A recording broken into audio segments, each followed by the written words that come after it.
जय हिंद दोस्तों। आज हम रीजनिंग का तीसरा पार्ट लेके आए हैं। पार्ट तीसरा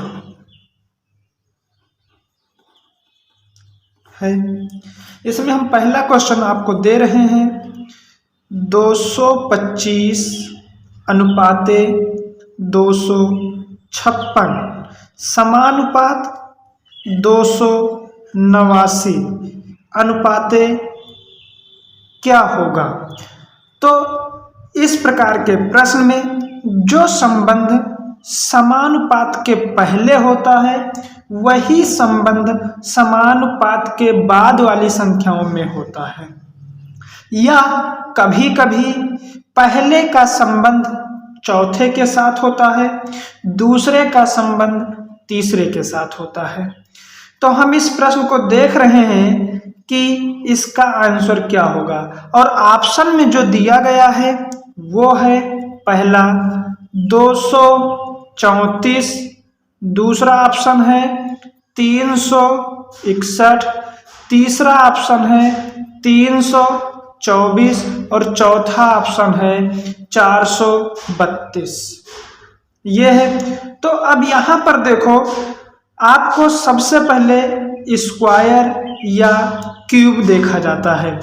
तो ये 225 जो है ये 15 का स्क्वायर है, यानी 15 225 होता है, और आपको उसके आगे की जो संख्या है अनुपात के बाद वो 16 का स्क्वायर है, यानी कि इस प्रश्न में स्क्वायर चल रहा है। तो जिस प्रकार पहले का संबंध दूसरे के साथ है वही संबंध तीसरे का चौथे के साथ होगा, वही संबंध तीसरे का चौथे के साथ होगा।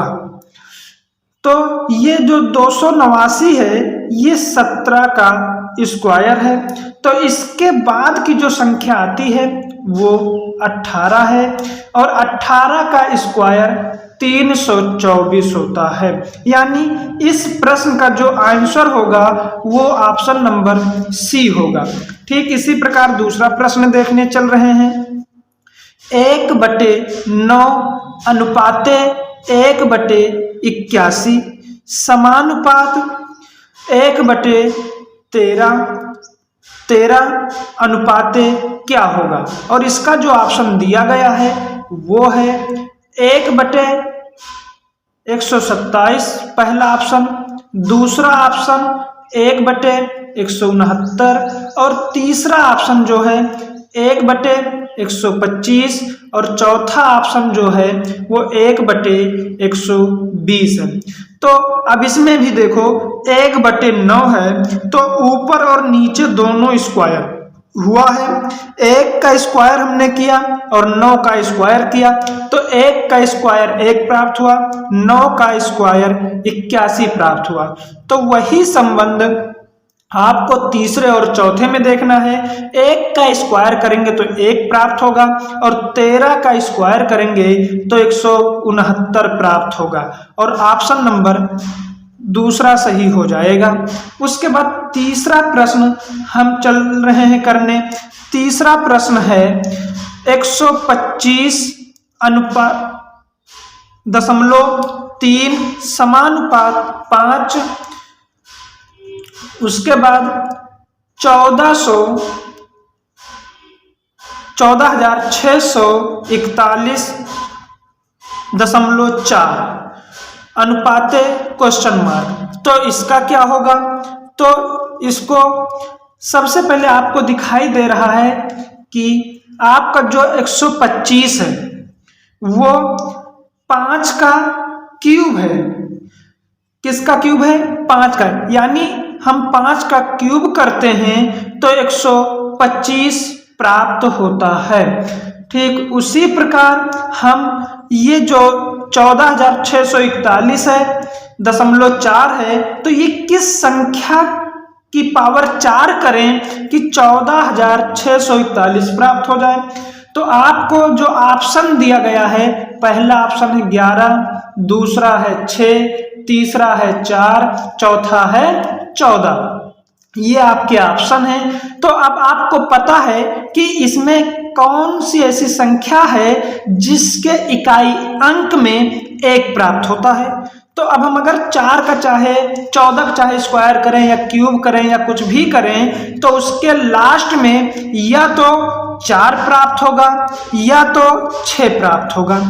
6 में की संख्या का स्क्वायर या क्यूब या कुछ भी करते हैं तो उसका 6 ही प्राप्त होता है। तो केवल एकमात्र ऑप्शन जो बचा है वो पहला है। अगर हम 11 का पावर 4 करते हैं तो हमें 14,641 प्राप्त होता है।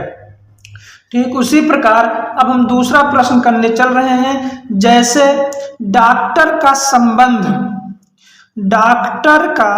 संबंध अस्पताल से है तो ठीक उसी प्रकार किसका संबंध किसके साथ होगा।